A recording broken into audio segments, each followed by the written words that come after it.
Hello, greetings. I'm Nitish Mukhopadhyay, professor in the Department of Statistics at the University of Connecticut Stores. Welcome to the series, The Films of Distinguished Statisticians. This is a joint program of Pfizer Global Research and Development, the Department of Statistics at the University of Connecticut Stores, and the American Statistical Association. The funding helps us to invite the most distinguished statistical scientists to our university. It also allows us to film the Pfizer colloquia and conversations for the archive of the American Statistical Association. Before we begin the 21st colloquium in this series, with deep gratitude, let me mention two colleagues, late Professor Harry Poston and Dr. David Salzberg. Late Professor Poston and Dr. Salzberg had engineered this program more than 30 years ago. The first film in this series was launched in 1978. I feel proud to introduce this 21st Pfizer colloquium in honor of Dr. Salzberg. The colloquium will be presented by Dr. Barbara Bailar. Now, it is my great pleasure to invite Dr. John Bailar from the University of Chicago. He will introduce our distinguished presenter, Dr. Barbara Bailar. It's a pleasure to introduce Dr. Barbara Bailar, who is the featured speaker in this year's Pfizer colloquium. This is the 21st in the series of Pfizer colloquia to honor distinguished statisticians in honor of Dr. David S. Salzberg.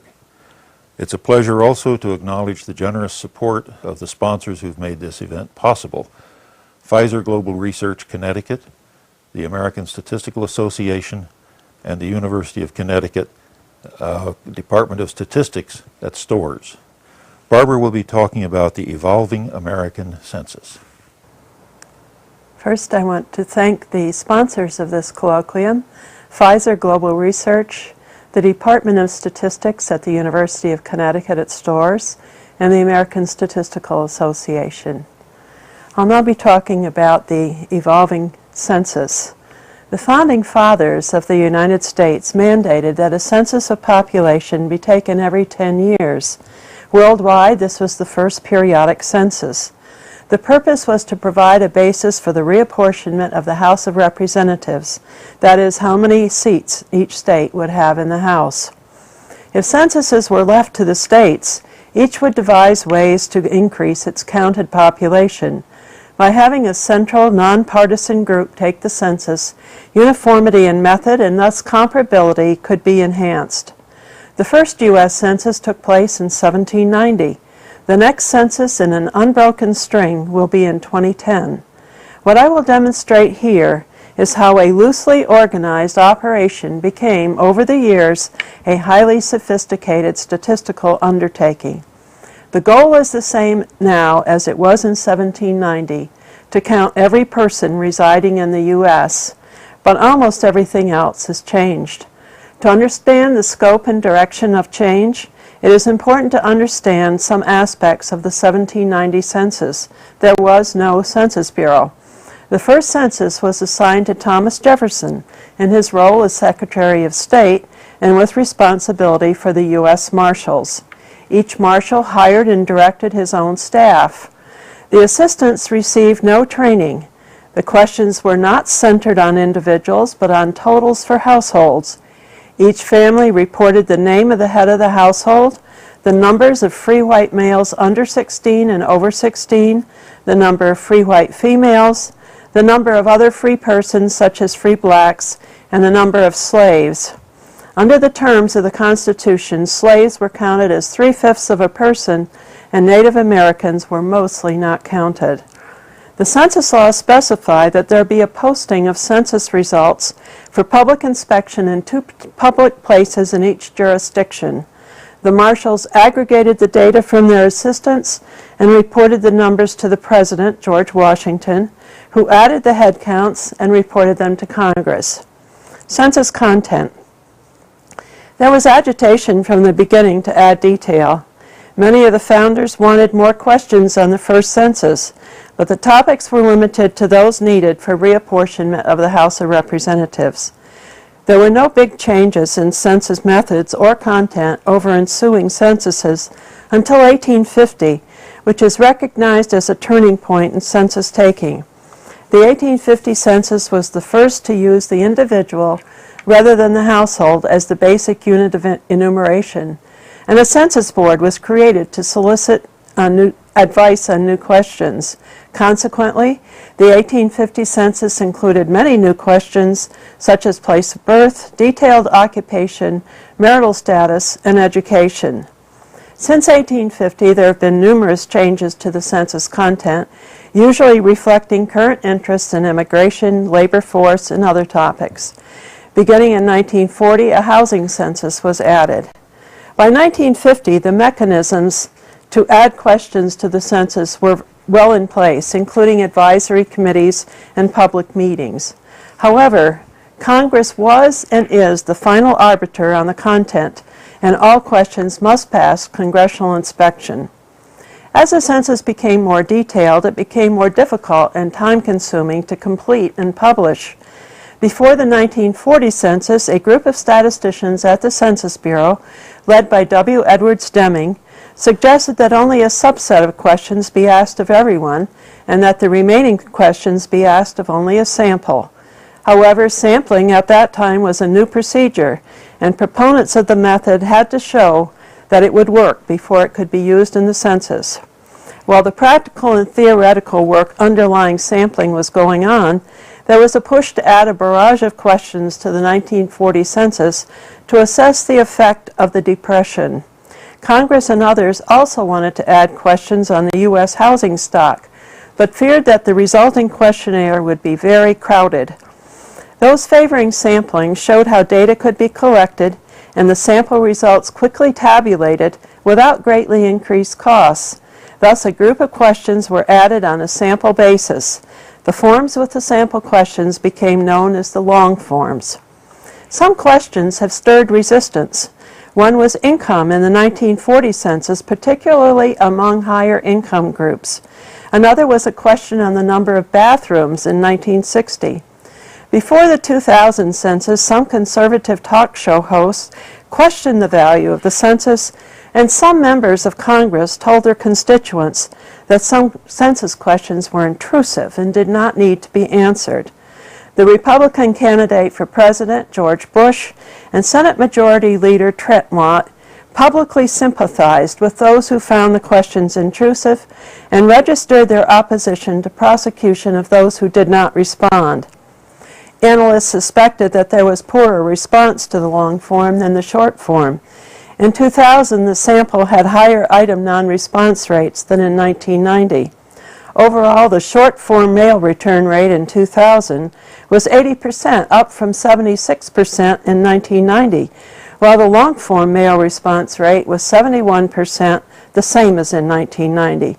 Some members of Congress opined that the long form might be encouraging people not to cooperate with the census, and they began agitating for a short form census only. The data from the long form have many significant users, including Congress, as well as program directors in the federal government.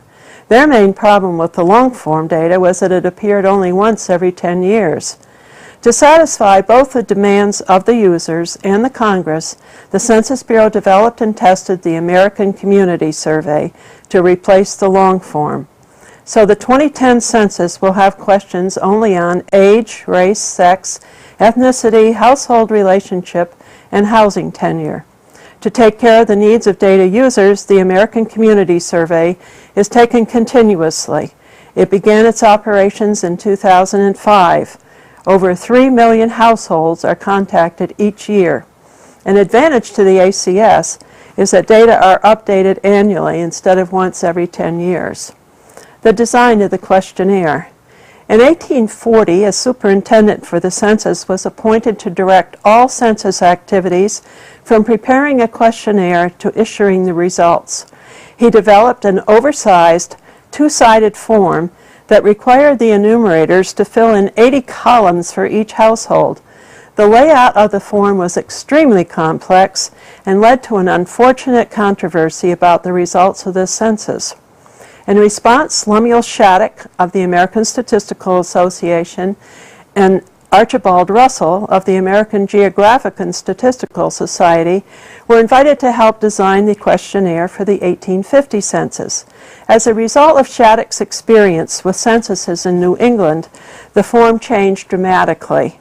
Instead of one line per household, each person was to be enumerated on his or her own line.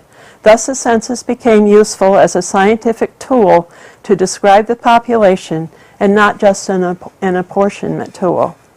A controversy erupted in the Senate about the questionnaire for slaves. As designed, the form would show that all slaves were owned and by whom, and that they had family ties. Southern legislators managed to delete most of these questions, and the final schedule for slaves identified each slave only by number and asked a greatly reduced number of questions. The introduction of sampling in 1940 required several changes. The sample was 1 in 20, so 2 lines on the bottom of the 40-line population form were designated for the supplementary questions. 5 different styles of schedules were used to reduce the possible effects of line bias. Computers became available late in the processing period after 1950. They were used to tabulate a small part of the census, but it was clear that they would have a much larger role in future censuses. In 1960, the Bureau introduced FOSDIC, Film Optical Sensing Device for Input to Computers. It was developed by the National Standards for the Census Bureau. It speeded up the processing but gave a peculiar look to the forms. Concerns about enumerator variability led to a push for self-enumeration, which manifested itself in the 1960 questionnaire. For the first time, respondents would see the questions and answer them on the form. The Bureau used self-enumeration in urban areas containing 80% of the population. A major innovation in the 2000 census was the use of optical character recognition technology. No longer would FOSDIC dictate the design. Evidence that the design of the form and the types of mailing affected the response rates led to improvements in the design of census forms and envelopes. In the 2000 census, several questions, particularly housing questions, were moved from the short form to the long form. There was also considerable testing of the race and Hispanic questions because slight changes in wording affected response. Revised race and Spanish questions were again tested in preparation for 2010. One continuing problem with the census form, and one that will be with us in 2010, is the limited space on the questionnaire. In 2000, the form had space for enumerating only 6 people. Respondents could simply list up to 6 additional persons. Large households were to be followed up, but if they could not be contacted, the characteristics of the additional listed persons were unknown, as was their enumeration status. This may account for the undercount among children. If a householder lists persons in descending age order, then children come at the end and may be omitted. Technology. For the first several censuses, the only technology was pen and paper. Enumerators gathered the data, added the counts, and sent the results forward to marshals, who added more things up and sent the totals, but not the actual forms, to Washington. Beginning in 1830, standard questionnaires were sent to marshals and were returned and checked by clerks in Washington, who found many errors. The 1890 census used a new data capture process developed by Herman Hollerith. Data for individuals were coded onto cards that could be mechanically processed to produce tabulations.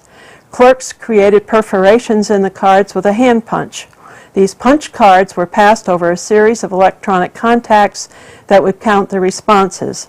Later, operators used key punching machines. Hollerith's key punching innovation was used until 1960, though it was extremely labor intensive.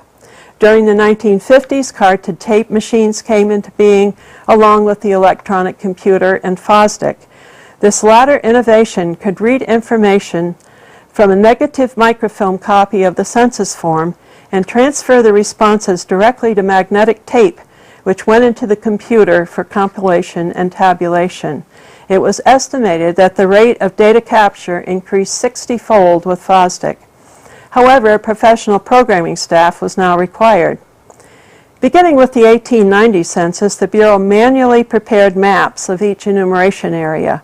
With the advent of mail-out census, the Bureau needed a list of city-style residential addresses, those with a street name and number, to which it could send questionnaires. The Bureau also needed to link each address to a geographic database, so the address could be geocoded by computer, thus facilitating tabulation. Where city-style addresses were not used, each address had to be linked to the location of the living quarters.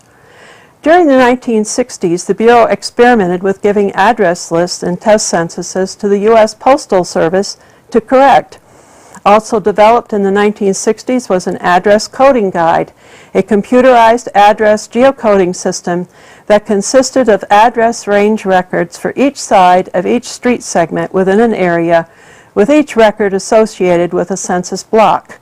In 1970, the Bureau cooperated with local government agencies to create address coding guides for the 145 largest metropolitan areas.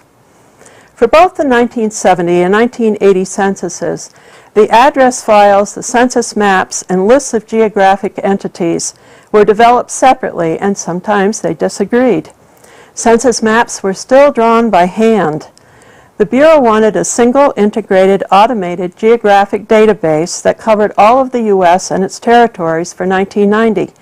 The result was the topologically integrated Geographic Encoding and Referencing, TIGER, database. The system provides maps, geocodes addresses, and identifies relationships among the geographic entities. During the last decade, TIGER has been modernized to improve its accuracy. This revised tool will be used in 2010. For the 2000 census, the Bureau retained a substantial number of the addresses from 1990 in a restructured master address file. In addition, the Postal Service started providing information to update this file on a periodic basis. A continuously maintained master address file is a necessary tool for the American Community Survey. In the decade leading up to the 2010 census, the Census Bureau has been testing the use of handheld computers. Households will still get paper forms, and these will need to be processed, but households that do not mail back a questionnaire will have data processed by handhelds that transmit directly to headquarters. The handhelds are manufactured specifically for the 2010 census and include a touch screen, 10-hour battery life, fingerprint authentication, and a global positioning system to assure that locations are accurately recorded. Technology now permeates the census in all phases of data collection, data capture, data tabulation, and dissemination.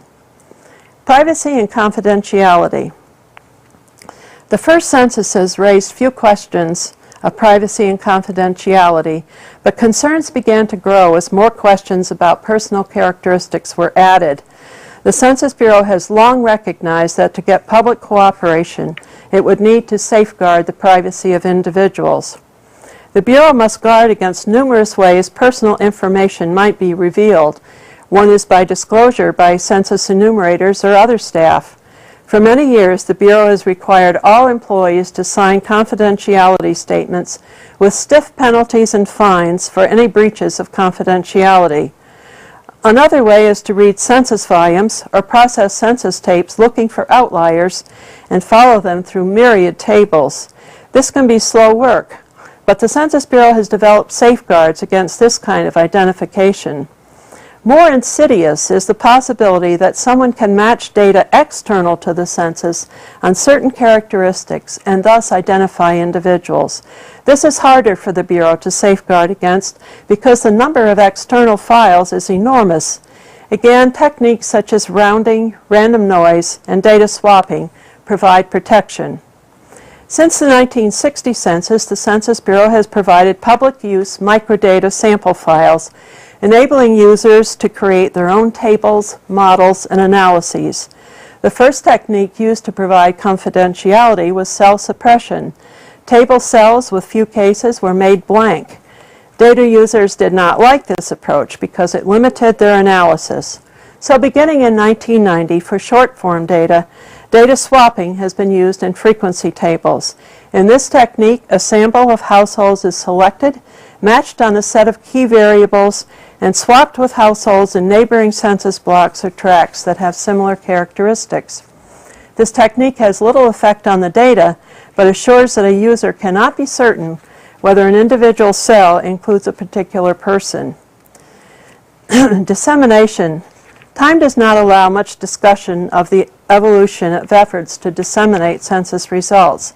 In short, the law authorizing the first census did not require any formal reports, but a 56-page book was produced containing considerable detail. Each census now leads to hundreds of publications, many of them very fat volumes. After punch cards were adopted in 1890, many more items could be cross-tabulated. This led to an increased number of bulletins and detailed volumes on special subjects. For the first time, there was a statistical atlas. Standard Metropolitan Statistical Areas, SMSAs, were defined for the 1950 census, and census county divisions were added in 1960. Census tract data were published only for SMSAs, which meant that until 1990, when all of the U.S. was covered by tracts or block numbering systems, there were more small area data for urban than for rural areas. A big innovation came in 1960 with the production of public use samples on tape and punch card. These are samples of 1 in 1,000 and 1 in 10,000 of the basic records for persons, households, and housing units with identifiers removed. After 1980, state data centers were set up under joint agreements between the Census Bureau and the states. The core state agencies and affiliates received complimentary copies of all census publications on tape and in print. The centers provide help to local users in the local areas. For 2000, the American Fact Finder is the database engine used for dissemination. It is easy to access and has been used by many thousands of persons. Research and Development Program. Beginning in the 1930s, the Bureau assembled a formidable research staff. These people developed sampling as we know it today, showed with data how sampling worked, and began the labor force survey to measure employment and unemployment on the basis of a sample. This survey, known as the Current Population Survey, was the test bed for a variety of new sampling methods: stratified sampling, cluster sampling, sampling with probability proportional to size, and other techniques of sampling and estimation were developed. One of the things that made this exciting is that people tried things and saw how they worked, and they developed then the theory that supported the techniques. The research staff was remarkable in many ways. It included Morris Hansen, Bill Hurwitz, and Ben Tepping, to name a few. W. Edwards Deming did not work directly among this group, but was also at the Bureau and collaborated with them closely. Bill Maddow was also at the Bureau for a time. Hansen, Hurwitz, and Maddow wrote their groundbreaking 2-volume textbook on sampling using examples from the Bureau's surveys. Sadly, this book is now out of date, and out of print. The research environment was hectic. People argued, interrupted, worked things out on blackboards to the accompaniment of hecklers, and invited outside experts in to review their findings.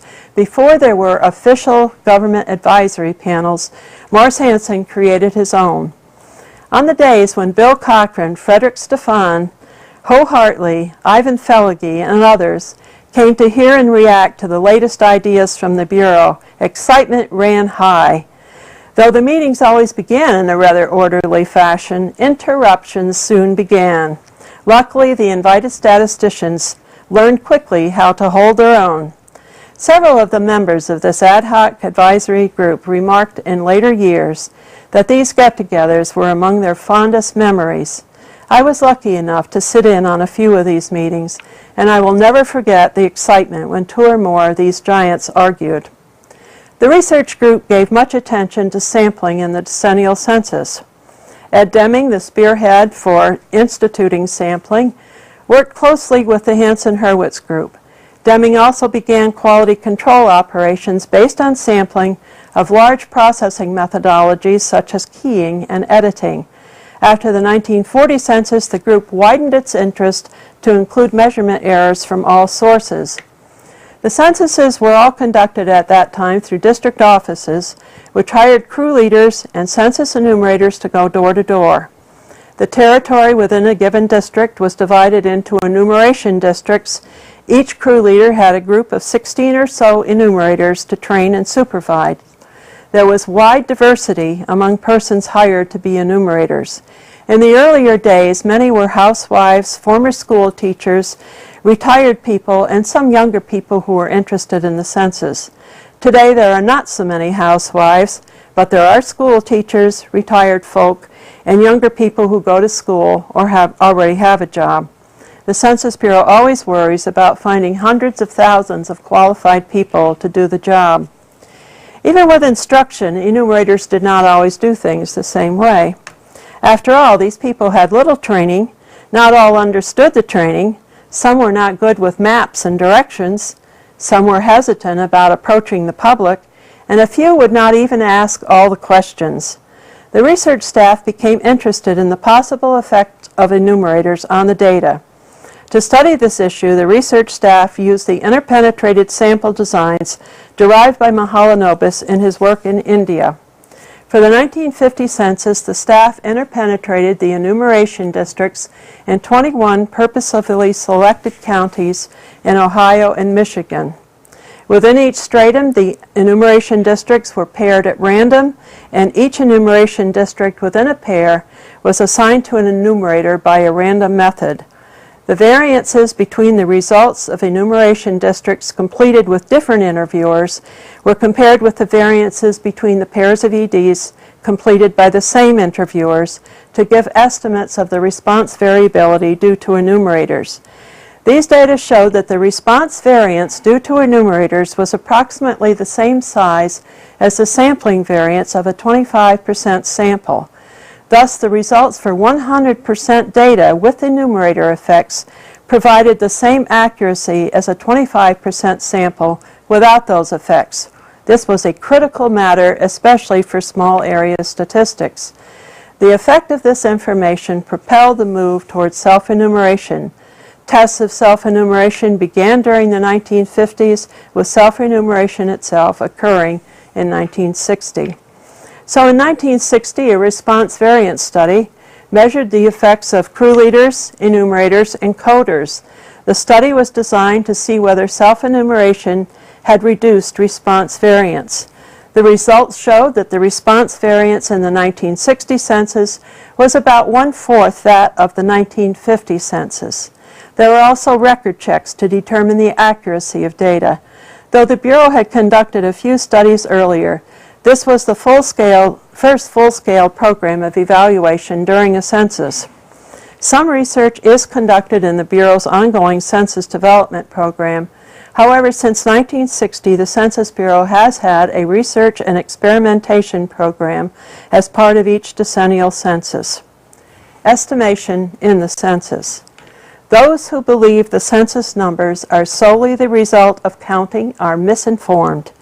Estimation occurs at every stage in the census, beginning with enumerators who cannot determine whether a house is vacant or occupied, or if occupied, how many people live in it. Some try hard to get the answers by asking neighbors, and some guess. This is the simplest form of estimation and occurs extensively at the end of the census period when offices are ready to shut down. There's nothing statistical about it. However, the approach that most statisticians think of as estimation, and that began the long argument about correcting the census undercount, began in 1970. The urgency of getting an accurate count in 1970 was a direct result of the one-person, one-vote court decision and of the increasing use of census population figures as a basis for distributing funds. Two studies that involved sampling and estimation had a direct impact on numbers used for apportionment. First was the National Vacancy Check, originally planned as an evaluation study, but early reading of census returns showed that many occupied units were incorrectly reported as vacant, and that these errors accounted for a significant part of the undercount. There was no time to review all the vacant units, so a sample of non-seasonal vacant units was selected for revisit to determine occupancy status. The results were then used to adjust the census counts.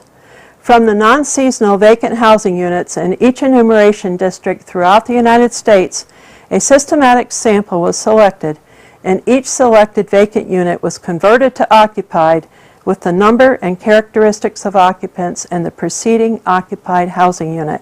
Approximately 1,069,000 persons were added to the census, or about half of 1% of the total population.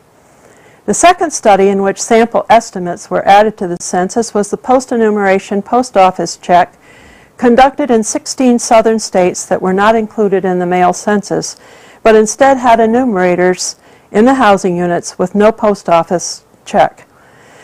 In these areas, the enumerators completed an address card for each housing unit they had listed. These cards were sent to the post office where mail carriers checked the cards against the addresses on their delivery routes. Census staff then followed up a sample of postal addresses not found in the census records. Approximately 484,000 persons and 174,000 housing units were added to the census counts.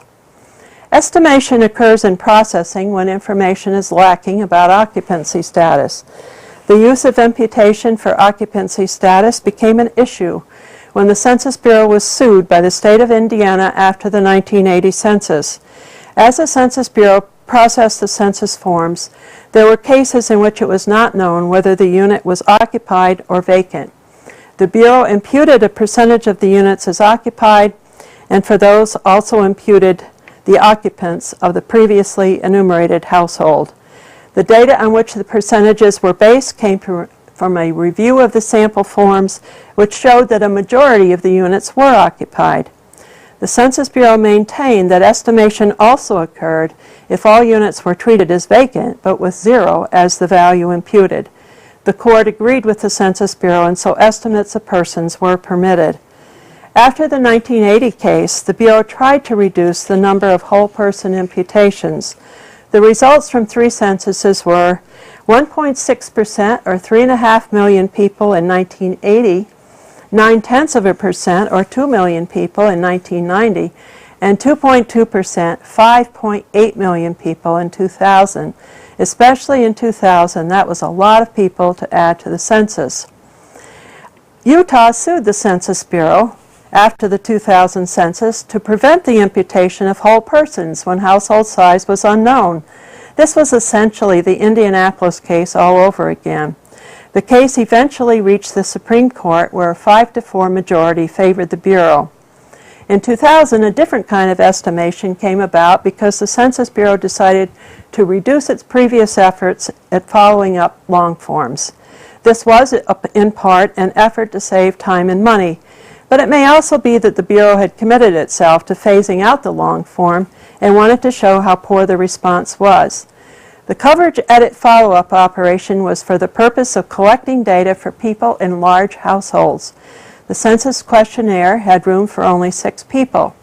The edit was designed to resolve differences between the reported population and the actual number of people on the census form who had reported characteristics for 2 100% items, including name.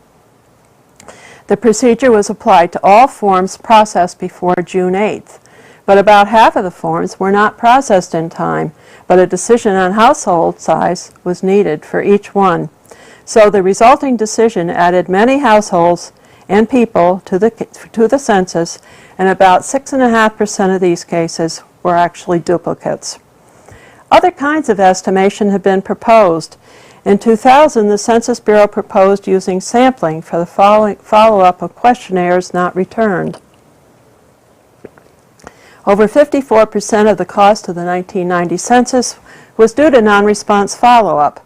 Congress pressed the Bureau to reduce these costs. The Bureau proposed to use sampling and imputation for the non-response follow-up. Congress decided that every non-response household had to have at least one visit. However, that procedure would not save much money. Congress then passed an act prohibiting the use of sampling or any other statistical procedures, such as statistical adjustment, in deriving the counts to be used for apportionment. The appropriations bill containing this provision was vetoed by President Clinton. Court cases were filed and ultimately heard by the Supreme Court, which in a 5-4 decision prohibited the use of sampling and gathering the data for the population counts to be used in apportionment. The ruling did not prohibit the use of sampling to adjust census data for other purposes, including redistricting within states. The 2000 census included a well-tested procedure to measure the undercount based on an independent household survey of 300,000 households using capture-recapture techniques. The results would be used to adjust the census if warranted. This technique can estimate both the number of uncounted persons and the number counted more than once. Both are crucial in estimating net census error. A Bureau committee reviewed the results and recommended that the original census data be used for all census uses, including redistricting. Extensive evaluations showed that there was much overcounting in the census and that the second survey did not identify a substantial number of the duplicates, thus inflating the size of the estimated undercount. It is now estimated that there were 5.2 million duplicates in the 2000 census.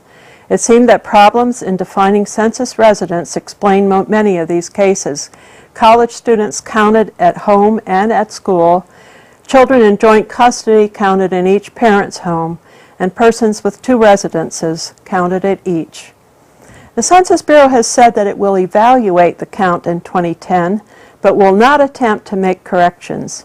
However, this is not a decision that the Bureau can make by itself, because surely some state or states will sue for a correction. Who gets counted and where? The Census Bureau has been remarkably consistent over the years in who is eligible to be counted in the census. Everyone in the United States, except visitors, is to be counted. This includes residents who are in the country illegally. Americans living abroad and those in the armed forces have been treated differently in different censuses. Until 1970, the military overseas were not included in the apportionment totals. However, in 1970, military personnel and federal civilian employees overseas were included in the state-level apportionment counts. Reasons cited for the change were the large number of service people overseas because of the Vietnam War and the one-person, one-vote court decision. In 1980, the Census Bureau excluded all overseas populations from apportionment counts, but in 1990 and again in 2000, because of the interest of Congress, military personnel and federal employees overseas were again counted in the apportionment counts. However, Americans who live abroad and work for private businesses are not counted, nor are students studying abroad. Mormons who are missionaries abroad and many other types of Americans who live abroad are not counted. In 2000, North Carolina won an additional seat in the House of Representatives at the expense of Utah by fewer than 1,000 persons. Utah challenged the exclusion of about 11,000 missionaries, many of whom were temporarily abroad and considered Utah their home. If these people were not counted, then Utah wanted federal employees stationed abroad removed from the apportionment counts. The Supreme Court affirmed a ruling against the state. Another group that has caused some controversy is the undocumented workers or illegal aliens. When the first census was taken, many of the people in the U.S. had been born in other countries. Some came to the U.S. voluntarily, some were shipped in as debtors, some were sent in slave ships. There was no question, except about the slaves, that all were to be counted. The U.S. has porous borders, and it is estimated that about 12 million illegals now live in the country. The Census Bureau makes a valiant effort to count these people, but it is very difficult. In 1979, and again before the 1990 census, the Federation for American Immigration Reform brought a lawsuit against the government, arguing that illegals should not be included in the census counts. In both cases, the argument was that the states in which large clusters of illegal immigrants lived benefited at the expense of other states. The Bureau argued that the Constitution did not limit apportionment counts to citizens or potential voters. They pointed out the difficulty of identifying and excluding illegals. The plaintiffs lost in court on the grounds of standing because they could not show any injury to themselves. Thus, the substantive issues are unresolved. Another recurring problem has been where to count people. If a person has one place where he or she lives and sleeps most of the time, that usual residence is the place to be counted. However, a sizable population has no fixed residence and rotates among shelters, housing, family, and friends. These people are frequently missed in the census. A growing group is those who are retired and tour the country in buses or vans with no fixed residence. People with non-traditional living arrangements have increased in recent years, such as those with multiple homes, commuter marriages in which one spouse works at a location away from the family during the week, and joint custody arrangements for children. Rules have been developed. The rules for counting college students have also changed. This group has strong ties to two places, home and school. The Bureau had counted college students at their parental homes, but in 1950 college students were counted at school because it was their usual place of residence. Part of this change was based on the large number of World War II veterans attending college under the GI Bill, whose usual residence was not with their parents. The shift of college students changed allocations of money and representation for some areas, so lawsuits were filed, but the courts upheld the authority of the Census Bureau. Boarding school students are not treated the same way as college students.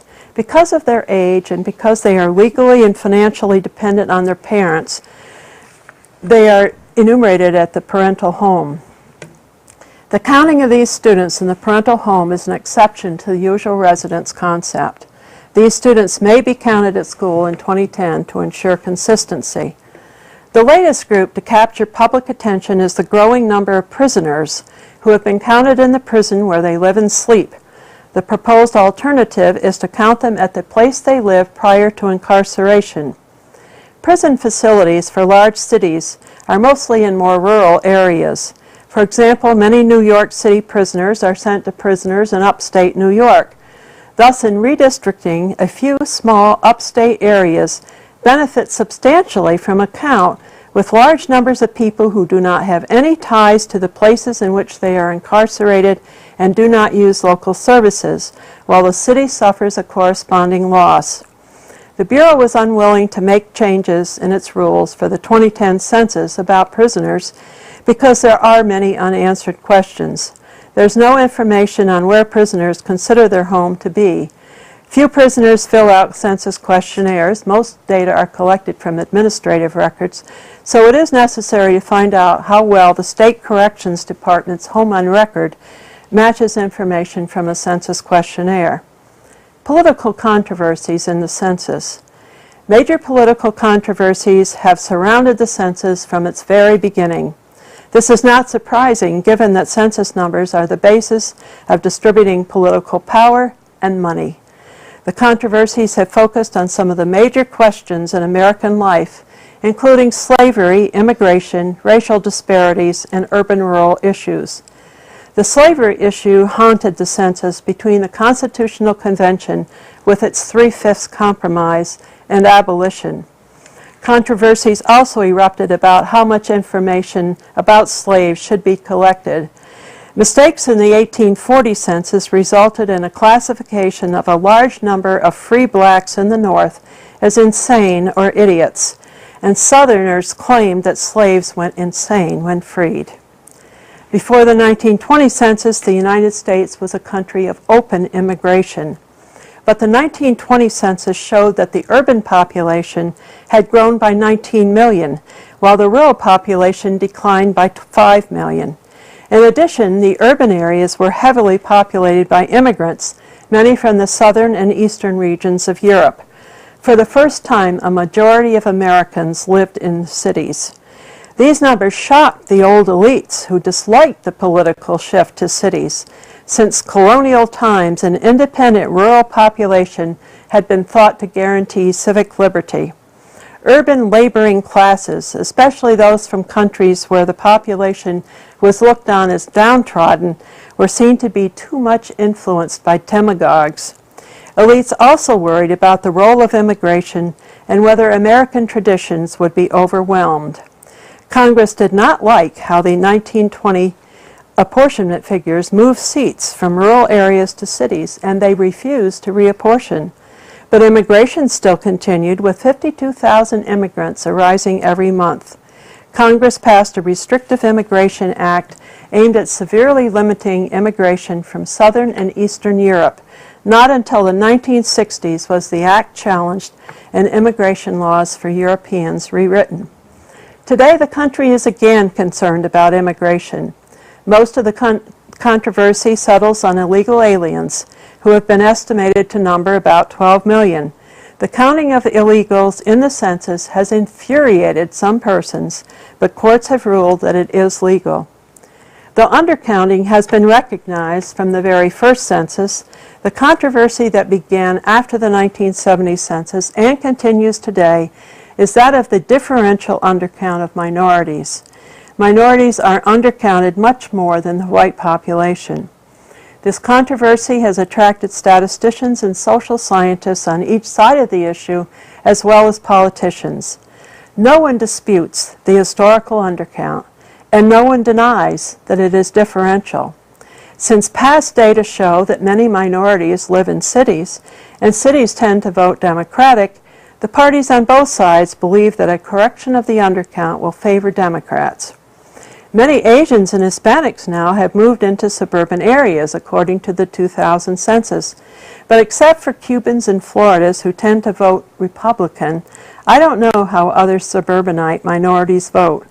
The ongoing hostility of many Republicans against immigration may keep the minorities voting Democratic. We'll see in 2008. How do I see the undercount issue resolving? I look back on the history of other controversies and see that they eventually work themselves out. If the 2010 undercount differential is as large as it has been historically, or even larger, the pressure to adjust will increase enormously. If a judge decides that the minority population deserves the adjustment, the issue will be settled. Or a Commerce Department official could agree with the Census Bureau that an adjustment is needed and it would go forward. However, a lawsuit is sure to come from some state that loses a House seat. Again, a judge would make the decision. In conclusion, the history of the U.S. Census shows that each one has differed from its predecessor and that the pace of change has accelerated markedly. Let me compare the plans for the 2010 census with the 1790 census. The census is now collected by a permanent agency, the Census Bureau, in the Department of Commerce, with well over 200 statisticians and social scientists taking part, not by marshals in the State Department. After the Civil War, the 13th and 14th Amendments ensured that former slaves were counted as whole persons. American Indians had been virtually ignored in the census. In 1790, the census law explicitly said to omit American Indians not taxed, who were not regarded as citizens. In 1924, all American Indians born in the U.S. were made citizens.